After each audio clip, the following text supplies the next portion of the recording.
Uy, may tumawag na. Ayun. Hello. Hello. Ano bro? Ready na? Oh, sige. Ayun, kakatapos ko lang ng pagtackle dun sa topic 17:29 ng gawa na ito ay tumutukoy sa mga Diyos-Diyosan na nasa Atenas, sinasamba ng mga taga-Atenas, yung mga Greek gods nila. Hindi doon kasama ang mga rebulto na nasa simbahang Katoliko. Hindi kasama doon. So ang binanggit po dito sa Biblia, so ang sabi po sa buhat o sa gawa. So gawa 17:29, di ba? Oo. So ang sabi rito ng apostol, yamang tayo. So anong ibig sabihin ni yamang tayo? Tayo ay sabi. Pero hindi kasama ang mga sulpot na protestante diyan. Walang protestante na panahon yan. Oh, pero sabi ko, 'di ba? Sabi nyo 33 AD kayo. Yes, 33 AD kami na itatag, syempre. Dahil 33 AD nangyari yung birth of the church. Okay, so kailan naging tao si Kristo sa mundo? Kailan naging tao si Kristo sa mundo? Oh, sige. Ito, based sa katuruan sa simbahang Katoliko, nagsimula yon ng 4 BC. Siya nang simula ng 4 BC at nang nag-edad na siya ng 1, naging 1 AD, namatay siya sa edad na 33 AD. Yun. So, anong taon ngayon? Di ba 2023? Yes. So, di ba, sabi ko, ano nga, kung kailan nga naging tao si Kristo nung panahon, sabi nyo, di ba nga 33 AD? Kristo, 2,000 years ago, di ba? Almost 2,000 years ago na ang Katoliko. Oh, di ba? Sabi niya 33 AD. Yes. Ano ibig sabihin? Ang layo nga 33. Tapos 2023 pa ngayon. Bro, matagal na ang Katoliko, bro. First century pa lang. Okay, so... Hindi mo alam yun? Nabasa mo to sa bro? Di ba bro? Dati sa nang panahon, di ba? Nagano sila yung mga apostol ni Jesus Christ, di ba? Nagano yun sa magandang balita. So, nabasa mo buto sa gawa 17:23. Ito po dati sa Bisaya Bisayan ko lang po sabi ito sa kasulatan kahit sa akong pagtuloy sa inyong suyag kita niyo po ang mga dapat na inyong bisimbahan. Nakita ko usap ang altar nga igikod nining mga pulong alang sa Diyos na wala inyong bisimba bismillah ninyo. Hindi, mao ka na karon hindi pa ilakad niya. So, just dig na tato bro.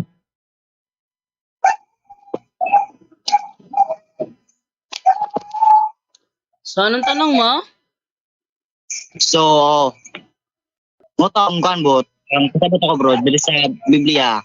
Nagtaroon ako nga, so nang panahon, nga nakabasa ba sa kabasa ba kanina sa buhat 17:23 bro. Nagingon man diri sa sulatan nga sa unang panahon sa pag-uli nila Apostol Pablo ang kanang inulit niya larawan nananadaan. Ipilit na sama ng kini sa Diyos balikon ako ha. Okay. Tanaw sa Biblia, tanaw sa 23. Ako so niya kanta. Di ba nagingon man mo? Gawa 17:23? Yes po. Okay, 17:23. Ano sabi rito? Sige, basahin mo. Sige. Yan. Ang sabi dyan ay ganito. Okay. Sapagkat sa paglalakad ko sa lungsod at pagmamasid sa inyong mga sinasamba, nakakita ako ng isang dambana na may nakasulat sa Diyos na hindi kilala. Ang Diyos na inyong sinasamba kahit hindi ninyo nakikilala, ang siya kong pinapahayag sa inyo. O, anong tanong mo dyan? Ang ibig sabihin, sa inyo po, Anong ano tanong pong mo ibig dyan, bro? sabihin? Ikaw, anong ibig sabihin mo na? Sige. Okay. Ang ibig sabihin niya, yung mga taga-Atenas may sinasambang Diyos na hindi nila kilala at kini-Christianize ni Apostol Pablo yung kanilang sinasamba, hindi nila kilala.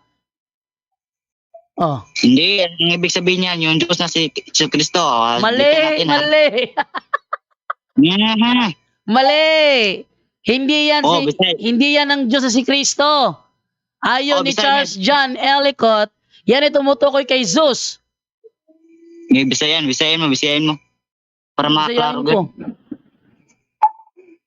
Ang tinutukoy ng Protestant Bible scholar na si Charles John Ellicott, yan ay tumutukoy kay Zeus. Yes. Di ba bro, sa bro, Matthew 16, maybe bro, di ba? Yan niya ba ang ginano niya permente? Ba't ka napunta sa Matthew 19 naman nulay na ang topic natin gawa 17:23. Oo nga, pero doon sa Matthew 19, sabi niyo yung Yahweh, di ba? Nasaan siya nang nasa gawa siya 17, di ba? Siya ay nasa Atenas? Hindi nga, doon nga pinagano ko kasi sa yung pinag-usapan sa Matthew 16, yun nga yung lagi kong pinakuan yung moves niyo yung mga salit dito sa gawa. Hindi, iba yung issue sa Matthew 16:18. Iba yung issue sa Matthew 16:18 dito sa gawa 17. Yung Matthew 16:18 nangyari iyon doon sa sa Caesarea Philippo. Ito namang gawa 17 nangyari sa Atenas, sa Grecia naman ito. Okay, so ano ibig sabihin? Magkaibang panahon yan, magkaibang lugar, magkaibang panahon. Huwag mo ipagdugtong. Kanino itong mga sulat sa mga apostol rin, di ba? Yes, sa mga apostol. At yung nasa gawa 17:23, yun ay ginawa ni Apostol Pablo nung siya ay nasa Athens, Greece. Greece. Okay. So, di ba, sabi nyo, doon sa sabi nyo sa ibang sa ibang sikta, di ba, sa tinukoy nyo sa Matthew 16:19, di ba doon, sabi nyo may Yahweh binigay si Jesus kay Pedro, di ba? Oh, yung susi na yun naman ay otoridad na magbawal at magpahintulot. Ano ibig sabihin yun? Yung authority. Ito, babasahin ko para sa iyo, pakinggan mo mabuti ha. Itong sinasabi sa Matthew chapter 16 verse 19, kung anong susi iyon. Narito, I will give you the keys, authority. Yung meaning ng keys, authority of the kingdom of heaven, and whatever you bind on earth will have already been bound in heaven, and whatever you loose on earth will have already been loosed in heaven. Authority ang meaning ng susi. Okay, so, wait lang.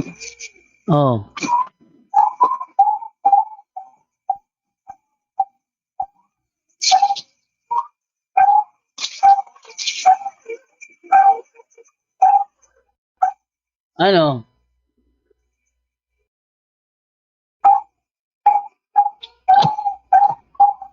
May pahirit ka bro? May pahirit ka? Wala. Ulitin mo nga bro. Ang tinutukoy na susi doon sa Matthew 16:19 ay tumutukoy yun sa authority na magpahintulot at magbawal. Ano man ang ipahintulot sa lupa, ipapahintulot sa langit. Kaya kung ipinahintulot ng iglesia sa lupa, ang Novus Ordo, may pahintulot sa langit yun. o pinahintulot ng iglesia sa lupa ang rosaryo, may pinahintulot sa langit yun. Lahat ng Sorry, bro. lahat ng Wala ipinahintulot. Lahat nga ng ipinahintulot lahat ng ipinahintulot. Anuman. Ang sabi doon, anuman ang inyong ipahintulot sa lupa, ipapahintulot ko sa langit. Bakit? Alam ni Kristo na yung kanyang iglesia mag-aaral pa, maraming matutuklasan na bago na hindi pa natuklasan ng mga alagad ng panahon nila. Kaya halimbawa, hindi naman alam ng mga Israelita na ang Mesiyas sa tinutukoy ay si Kristo. Kaya yung mga Israelita sa panahon ni Kristo, hindi siya matanggap na siya ang tinutukoy na Mesiyas kasi walang nakalagay dun eh. Pero yung mga apostol nangangaral na si Kristo, si Jesus, ang Kristo. Yun ang meaning nun. Ngayon. So, ang sabi niyo, kayo yung tunay na simbahan pinatay ni Kristo, di ba? Yes, kami nga. Wala naman kaming ibang founder eh. Kung kayo ang tunay na simbahan,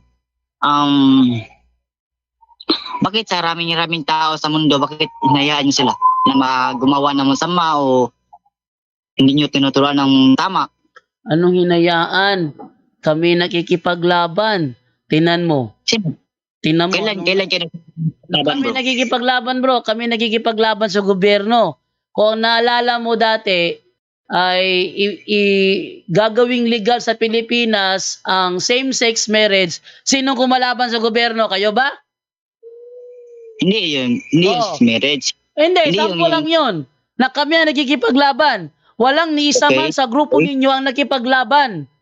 Kami lang. Pangalawa, gagawing legal ang divorce. Meron ba sa inyo nakipaglaban doon?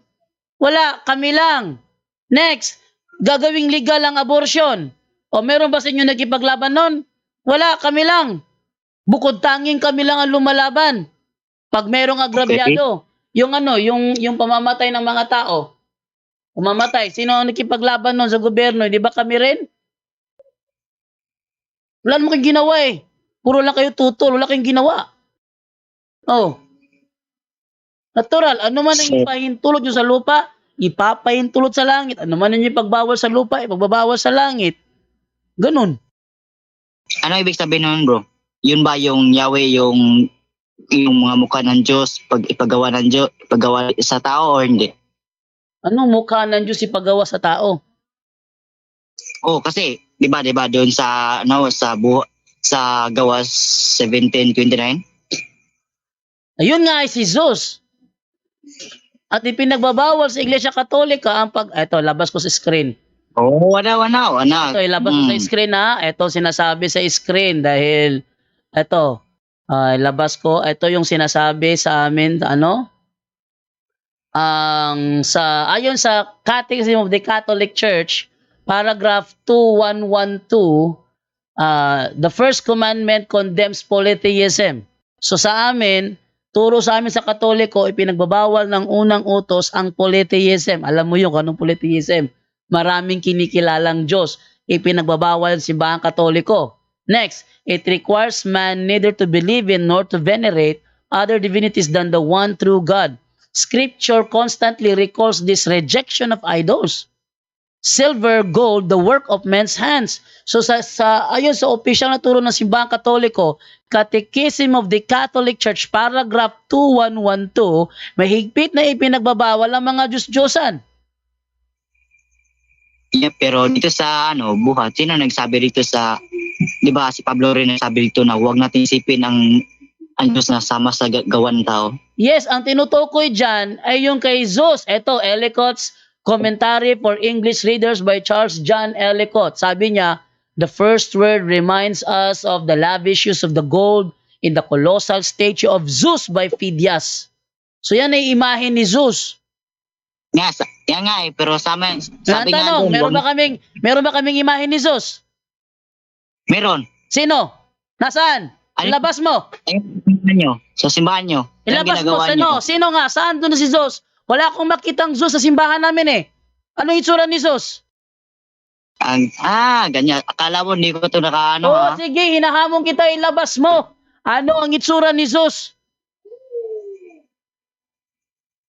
Sige, Ngayon din, ilabas mo sa lahat ng nanonood ngayon. Magbukas ako ng camera para makita mong naka-ano ako, naka-live ako, no? Yan. Okay, so Ako, magbubukas ng camera. O, ayan. Sige, ilabas mo ngayon sa screen mo yung sinasabi mo na meron kaming larawan ni Zeus. Ngayon din, ilabas mo, hinahamon kita. Sige. ang wala akong sinabi na sa Biblia wala akong sa sunod, di ba? Sabi mo, meron kaming larawan ni Zeus. Ilabas mo ang larawan ni Zeus. Nasaan? Wala kami larawan ni Jesus, pero sabi sa Biblia, kami. Diba sabi mo, meron kami larawan ni Zeus? Yes. Sige nga, ilabas mo. Yes. Ano itsura ng larawan ni Zeus? Paano ilalabas ko? Tinatapon ko na yung iba. At saka binaano ko. Sige. Ako magpapakita ng larawan ni Zeus, ha? Ako magpapakita ng larawan ni Zeus. Eto. Tingnan mo sa screen ko. Nakita sa screen ko, ano? Okay, Zeus. sige. Yan, larawan ni Zeus. Okay. Ito nga yung larawan ni Zeus. Yan. Eto. May hawak siyang kidlat. Yan. May hawak siyang kidlat. Yan ang larawan ni Zeus. Meron ba kami yan? Kayo? Oh, yan. May hawak na kidlat. Meron ba kami yan? Wala akong nakita na ganyan. Oh, di wala nga kaming larawan ni Zeus. Oh, ano yung ginagawa niya? Sino yun? Yung ginagawa niya, sabi niya si Jesus yun.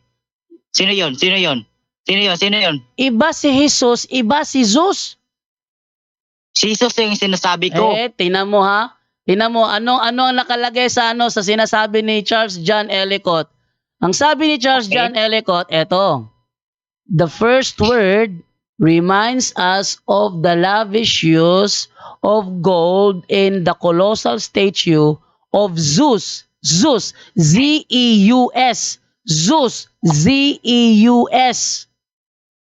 Ha? Okay, Zeus yan, ha? Zeus yan. Z-E-U-S by Phidia. Silver was less commonly used, but the shrines of Artemis at Ephesus supply an instance of it. Oh, ang sabi dyan, Zeus. Zeus ang basa niyan, Zeus. Z-E-U-S. Meron ba kami niyan? Pakibasa niyo, bro. Ito yung larawan ni Zeus. Oh, tingnan mo. Iangat ko lang konti. Tingnan mo yan, oh. Z-E-U-S. Diyan, mali yan. Anong mali? Iba dito sa Biblia, bro. Oh, ngayon, ayon sa Biblia, sila ay nasa Atenas, tama? Basahin ko rito, ha? Oh, sagutin mo tanong ko. Ayon sa Biblia, sila ba ay nasa Atenas o wala? Basta-bastahin ko muna. Oh, ayon nga sa Biblia, nasaan sila niyan? Nasa Atenas o wala? Wala. Wala sa Atenas? Kung mabasa ko na sa Atenas yan. Paano kung wala? Ito, babasahin ko, ha? Eto. O, sige. 17:22 ng gawa. Ikaw ay nagbasa sa 23. Basahin ko sa 22 kung nasaan yan. Saan nangyari yan? Eto. 22, 17, 22 ng gawa. Sabi mo wala sa Atenas yan? Eto, 17:22 ng gawa. Ang sabi ganito. Yan. Eto sabi. Tumayo si Pablo sa harap ng kapulungan ng Areopago at nagsalita. Mga taga-Atenas, napapansin kong kayo'y lubusan napakarelihiyoso sa maraming bagay. Tanggap mo ba taga-Atenas ang kausap niya? Taga-Atenas. Ano?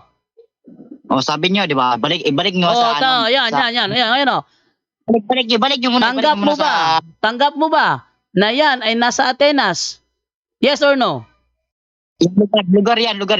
O, lugar. Di ba, sabi niyo kanina. Ngayon, ang Atenas nasa Greece o wala? Sabi niyo kanina, di ba, yung mukha, tao yun, di ba? Di ba? Anong tao? Yung larawan? Ito yung larawan ni Zeus.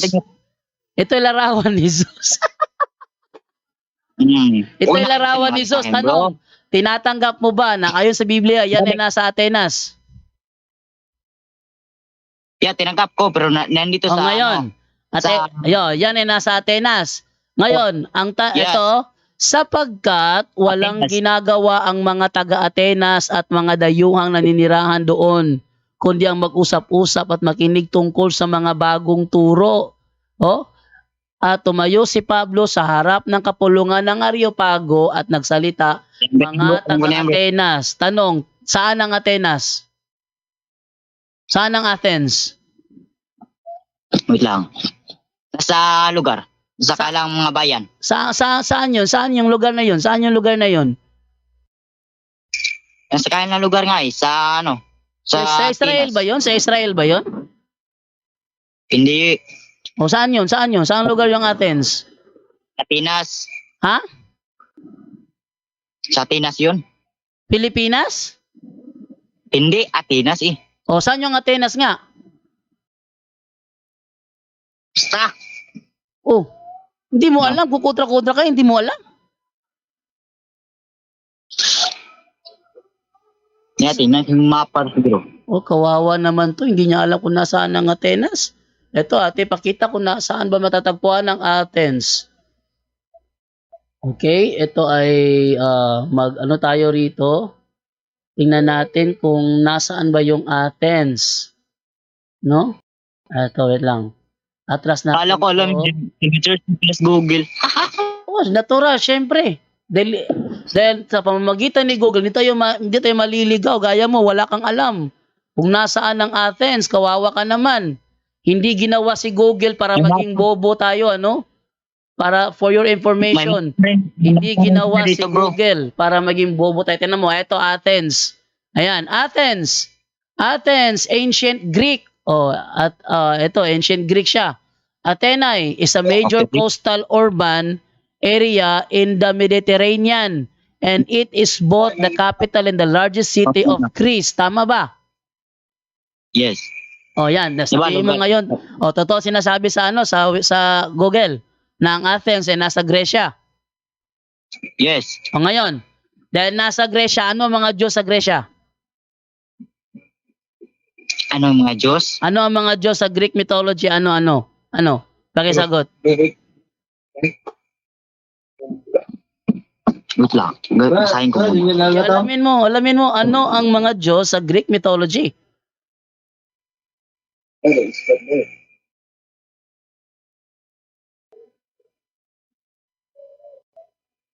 Tayo natin kung sasagot ba siya?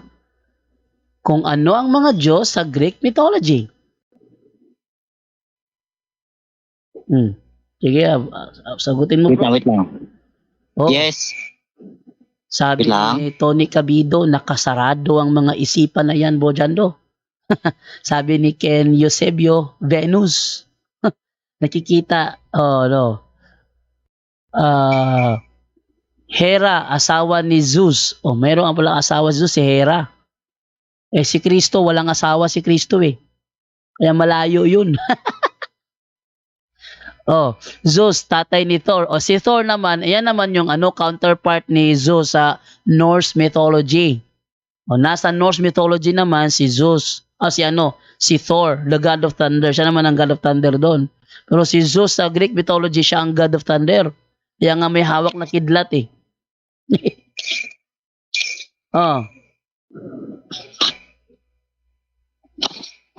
Yan ang problema eh. Iwasan nyo si Google eh. Malaking tulong si Google para hindi kayo mailigaw. Ano, tingin mo sa akin bro? Google lang kailangan? Kaysa Biblia? Yes. Kailangan nyo si Google. Tingnan mo, alam ko kung nasaan ang Athens. Sabi ni Google, nasa Greece. Alam ko anong itsura ni Zeus. Yan yung pinakita ni Google ko anong itsura ni Zeus. Alam ko, wala kayong alam doon. Okay. Kaya napagkakamalan ninyo, yung aming mga revolto, yun ang mga Greek mythology idols, no? Iba kasi rito bro, di ba bro, sa Tagalog to, sa ba't iba yung sa gawa ni City 29? Tingnan mo sa gawa si City 29 bro. Anong iba? Pareho lang. Tapos patingin para parang Sige. Or 23. Kita mo, 17:29 ng gawa. Okay. Yan Etong 17:29 ng gawa, Pareho ba? Pareho hindi?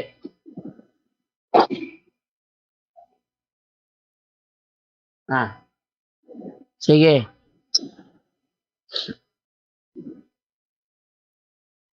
Matagal mo na tong sinasagot ko to maraming beses pero hindi mo yata pinapakinggan kung paano ko sagutin eh. Oh. Ano? Pareho ba? Hindi. Hindi pareho. Hindi po, hindi. So ang gamit mo ngayon, ang gamit mo ngayon ang dating Biblia. Ang gamit mo. At saka sa dati at saka sa mga downloads ko. Downloads mo. So ang dating Biblia nga gamit mo. Yan tanong, ang tanong, iba ba ang sentido ng 17:29 ng gawa ko rito sa 17:29 ng gawa mo? Iba ba yung sentido? Pareho pero sa dito sa 22. sa pagkatayo. Sige, 22 tayo. 17:22 tayo ng gawa diyan sa diyan sa ang dating Biblia. Ang sabi ganito, at tumindig si Pablo sa gitna ng Areopago at sinabi, kayong mga lalaking taga-Atenas, sa lahat ng mga bagay ay napapansin kong kayo'y lubhang relihiyoso. Pareho Atenas eh. Ano ngayon yan? Atenas talaga. Sa Atenas nga si Pablo, di ba? Pumunta si Pablo sa Atenas. Di sa Gresya nga, tama. Yep. Ano ang mga Diyos ng mga ano ba ang Diyos sa Greek mythology? Alam mo? Hindi. Ayun, doon ka nagkamali. Hindi mo alam ang Diyos sa nasa pelikula yan. Gaya ng Clash of the Titans, pinapalabas yan doon. Tingnan natin ngayon yung Greek mythology gods. Greek mythology gods. Ito, Zeus. Si Zeus ay, ayan. Si Zeus, andyan din si Apollo. Wait lang ha. Si Zeus, Zeus is the sky and thunder god in ancient Greek religion, who rules as king of the gods on Mount Olympus. His name is cognate with the first syllable of his Roman equivalent Jupiter. So ang kanyang equivalent sa Roman gods ay si Jupiter, si Zeus. Yep. Next, tanong tayo kay Apollo. Sino naman si Apollo? Apollo or Apollyon is one of the Olympian deities in classical Greek and Roman religion and Greek and Roman mythology. Apollo has been recognized as a god of archery. Ito yung may hawak na archer. Music and dance, truth and prophecy, healing and diseases, the sun and light, poetry, and more. Ayan si Apollo. Ito pa tayo kay Aphrodite. Aphrodite naman tayo, Aphrodite.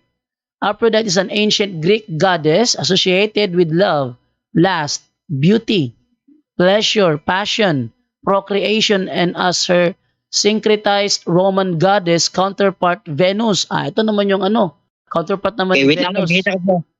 Umihisa ko bro. Sige. Mahihirapan si nito. Mahihirapan yan ang pinagkaiba sa hindi nagsasaliksik sa nagsasaliksik. Pag hindi ka nagsasaliksik, ang akala mo na bagay, yun ang akala mo. Akala niya, yung Greek mythology, ginawa lang nating santo. Mali yun. Iba ang Greek gods sa mga Catholic saints. Magbasa muna ako ng mga komentary. Ito yung mga komentary natin sa live ngayong gabi. Yan, lecture na take note, sulpot. Nakaihi sa kahadlok, sabi ni Miraflor Jimenez Casino. Sabi naman ni Waltz Briones, nadenggoy ni Pastor Bro. Sabi ni Zandro Senior Villaver, kaihi lagi. Niya, nakaihi, no? Ano ba yung nagtatanong sa iyo, bro? John, Kaluoy ba? Hindi ko alam kung ano to. Alan de la Cruz Zamorano, siguro ang pastor na nagturo nito wala din alam. Kasi umiiwas so G. Carl. Mas maganda ang SSPX dahil hindi ni-welcome nila ang mga pagano. Kahit na anong sabihin mo so G. Carl na maganda ang SSPX na nanatili yung founded by Lefebvre. By Lefebvre. Okay. Yan. Tuloy na tayo. Ready ka na? Okay. Okay. Atin nang ibalik ngayon ang ating screen. Ito yung ating screen natin, no? So, okay, ito yung screen natin. Ayan si Aphrodite. Tapos, dagdagan pa natin, meron pa dun eh. Si Hephaestus. Ayan, si Demeter, si Hestia, si Heracles, si Hera, si Kronos. Ito pala yung tatay ni Nano. Tatay ni na Zeus. May tatay si Zeus, ha? Si Kronos. Kronos, sino tong Kronos? In ancient Greek religion and mythology, Kronos was the leader and youngest of the first generation of Titans, the divine descendants of the primordial Gaia and Uranus. Sino pa? Mayroon pang Gaia, Persephone, Prometheus, Helios, Titans, Uranus. Dami palang Greek mythology. Hades, Poseidon, Hermes, yun. Si Poseidon, yung god of the sea. Tingnan mo, Poseidon, god of the sea to. Poseidon, sino si Poseidon? Basahin natin sino si Poseidon. Poseidon is one of the 12 Olympians in ancient Greek religion and mythology, presiding over the sea, storms and earthquakes and horses. He was the protector of seafarers and the guardian of many Hellenic cities and colonies. Ano yan, bro?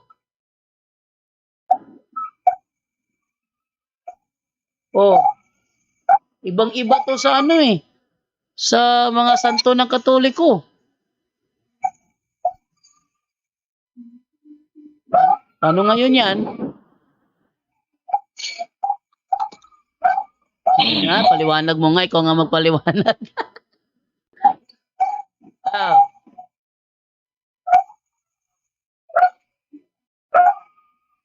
Ano? Lang. Hintayin natin. Anong response niya doon? Ang sabi ng mga Bible scholar, yun ay tumutukoy sa mga Greek gods. Kaya nga si Apostol Pablo napagkamalang Greek god eh. Di ba nasa Biblia yon? Siya ay tumakbo sa gitna, sabi ng mga nandun, ang mga Diyos ay bumaba sa anyo ng mga tao. Si Pablo ay napagkamalang Zeus at si Bernabe naman ay si Hermes. Di ba ganun? Yep. Saka bro, di ba ganun? Saan pa magkita sa Biblia na sabi di ba nga di ba na gumawa kayo ng mga imahe? Katulad ni Maria at ni Jesus at saka mga apostol. Kita sa Biblia na ito na napakagandang tanong mo. Ito lang, isang talata lang ang sagot dyan. Isang talata lang eh. Kahit na ano pa itanong mo dyan eh, isang talata lang katapat niyan. Mateo 18:18. Ano sabi doon? Anuman ang ipahintulot ninyo sa lupa, ipapahintulot ko sa langit. At dahil ipinahintulot sa lupa ang paggawa ng imahe ng mga santo, may pahintulot sa langit yon. Santo yung nakalagay doon, bro. Anuman. Anong unawa mo sa anuman, bro? Anong unawa mo sa term anuman? Di, sorry. Nilagay ko sa inyo. Sagutin mo, ano ang unawa mo sa term anuman? O bisan unsa? Sa Bisaya, bisan unsa. Nga inyong itugot sa yuta, itugot ko sa langit. Anong unawa mo dun? Bisan unsa. Ano yun? Okay. So, pwede pala kayo gumawa ng mga katulad ng mga leon, kalabaw. Leon, kalabaw? Yup. Leon, kahit ano kalabaw. Tapos halikan nyo. Halikan. Ito naman sabi, may counterpart naman yun. At anuman ang inyong ipagbawal sa lupa ay ipagbabawal sa langit. Oh. Ngayon, meron ba kaming meron bang turo ang simbahang Katoliko? Halikan ng larawan ng kalabaw? O bakit hinalakan nyo yung mga larawan ni Kristo at ni Ayun, magandang tanong yan. Yan ay aming pinapakitaan ng galang. O, basahin ko sa iyo ha. Yan ang magandang tanong. O, magbabasa ako. Galing sa Our Catholic Faith na babasahin. Itong sinasabi. Ayan, nakikita ba sa screen? Ito. Ang sabi ganito, does the first commandment forbid us to honor the saints in heaven? The first commandment does not forbid us to honor the saints in heaven, provided we do not give them the honor that belongs to God alone. Devotion to the Blessed Virgin Mary and veneration of the saints are not opposed. Palakihin ko lang ha para mas makita yung letra ha. Yan. Are not opposed to the commandment to adore God alone. We do not worship the saints. We only honor them as the special friends and servants of God. We adore God alone. Maliwanag ba? Maliwanag? Yeah. Oh, maliwanag yan bro, no? We do not worship the saints, bro. Yan ang aming opisyal na turo.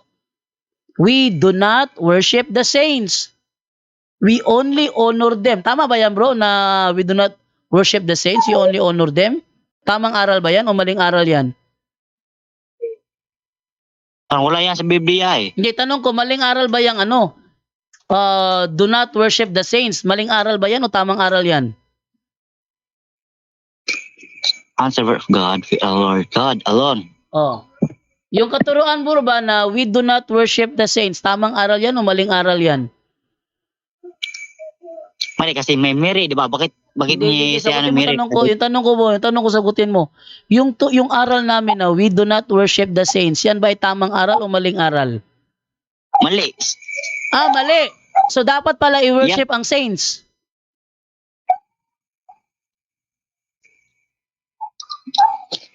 But because Hindi sagutin mo bro. Sabi mo kasi mali ang aral na yan na we do not worship the saints. Mali yan. So ang tamang aral pala, we must worship the saints. Yun ang tamang aral.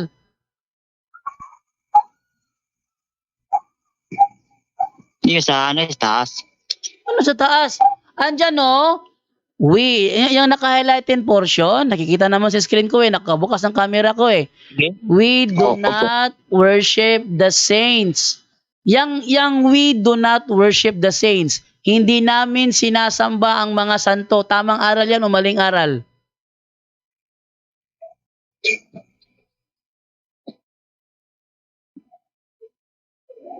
Mali.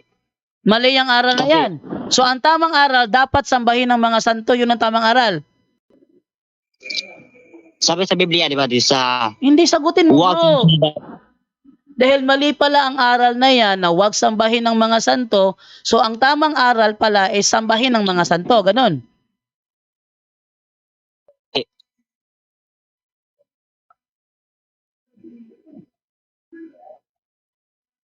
Ano, dami nakikinig sa iyo.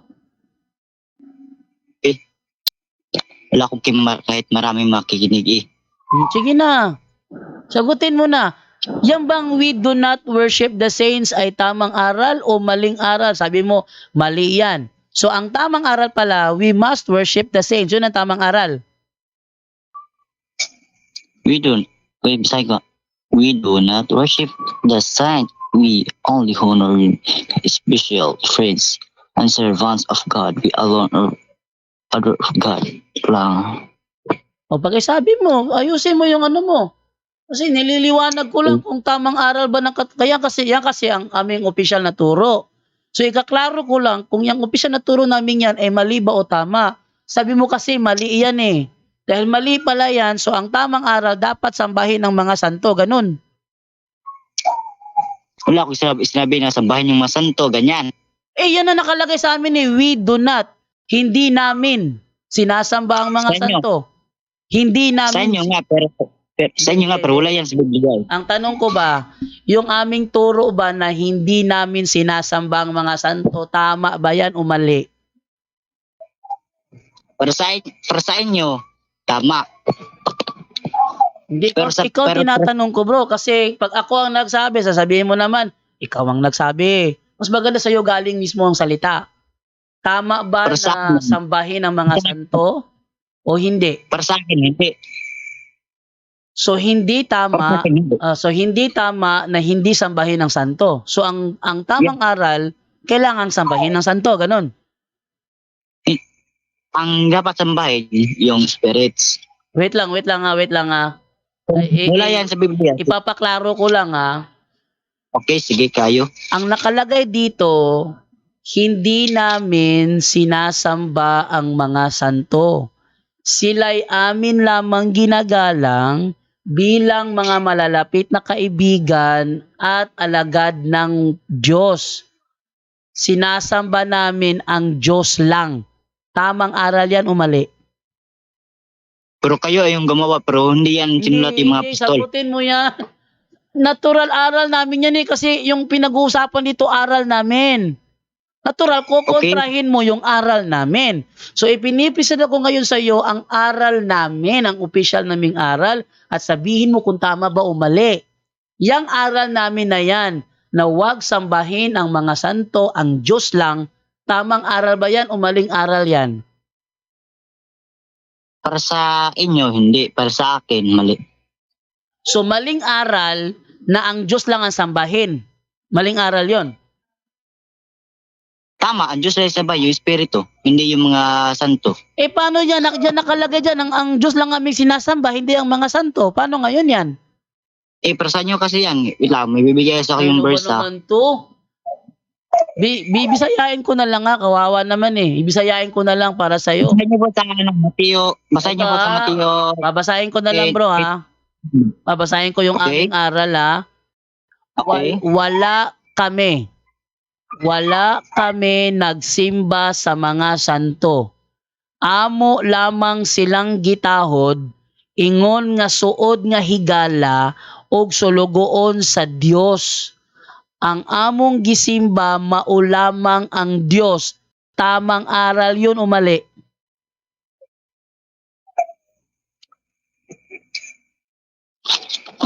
Wait lang bro. Ulitin Basahin niyo ko. po sa Bibisayain ko ulit. Okay. Pakinggan mo mabuti ha. Bibisayain ko ulit ha. Ang sabi ganito, wala Okay. kami nagsimba sa mga santo. Amo Pero- lamang silang gitahod, ingon nga mga suod nga higala, ug sulugoon sa Dios.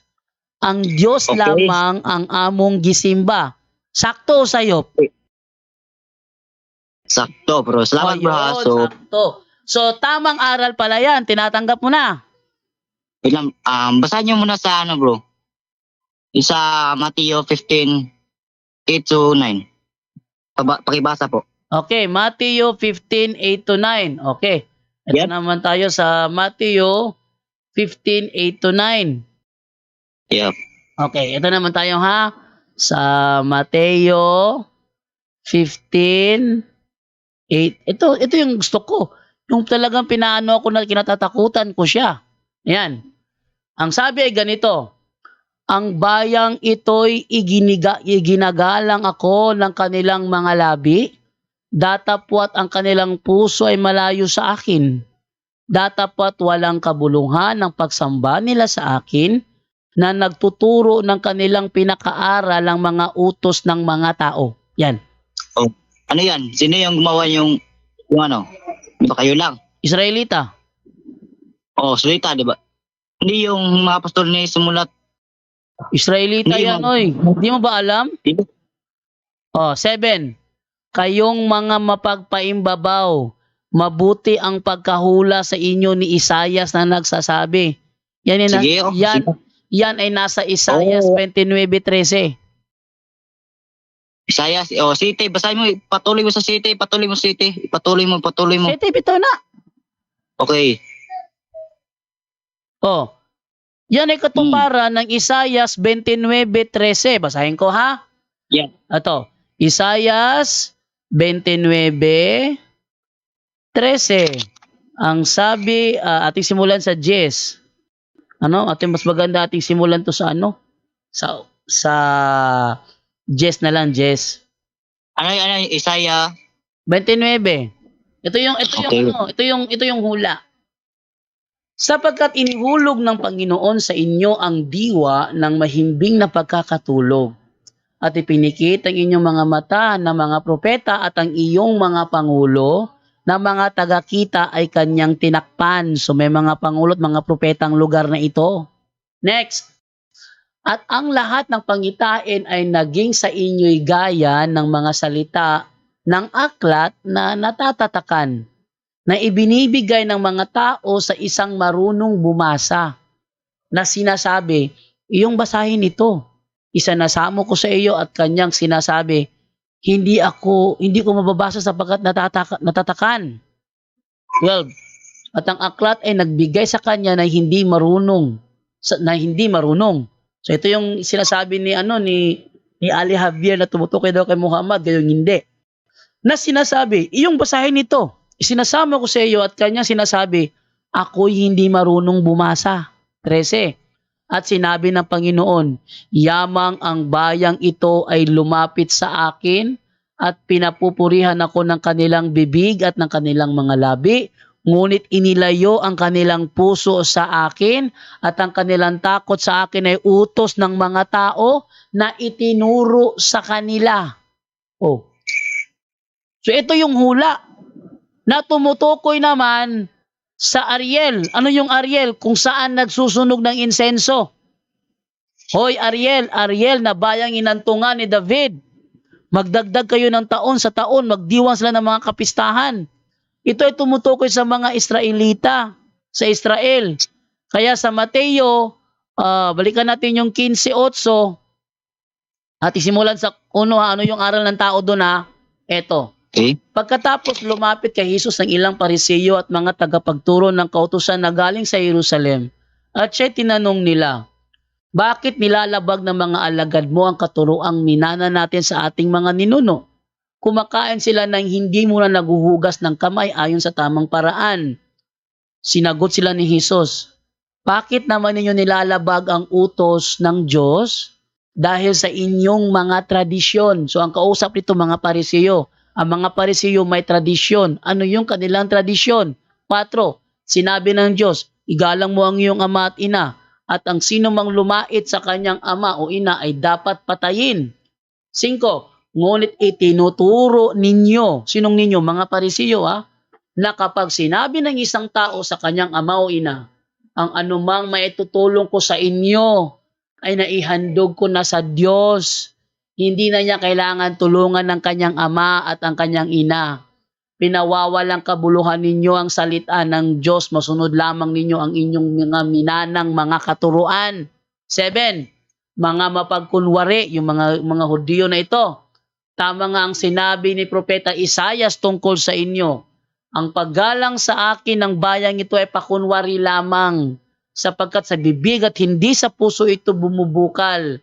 Walang kabuluhan ng kanilang pagsamba, sapagkat itinuturo nilang galing sa Diyos ang kanilang mga utos. So maliwanag sa talatang ito, ang tinutukoy nito mga Israelita na nagsasabi, wag mo nang tulungan ng nanay tatay mo, yung tulong mo sa kanila, ibigay mo sa simbahan. Okay, thank you bro. Oh. So Israelita pala tinutukoy pala. At ang reason, yung katuruan na gawa ng tao, yung wag mong tulungan ng nanay tatay mo, kundi yung pera mo ibigay mo sa simbahan, yun ang turo. Oh. Paano ngayon yan? Out of context na naman. Hindi po. Ano hindi ka out of context? Iba pa kahulugan mo sa turo ng tao eh. Turo na gawa lang ng tao, kaya mga dinugtong yan doon sa sagot ko, hindi ba? Kasi nag-iimbento daw kami ng katuruan. Hindi naman yan tinutukoy ng Mateo 15:9.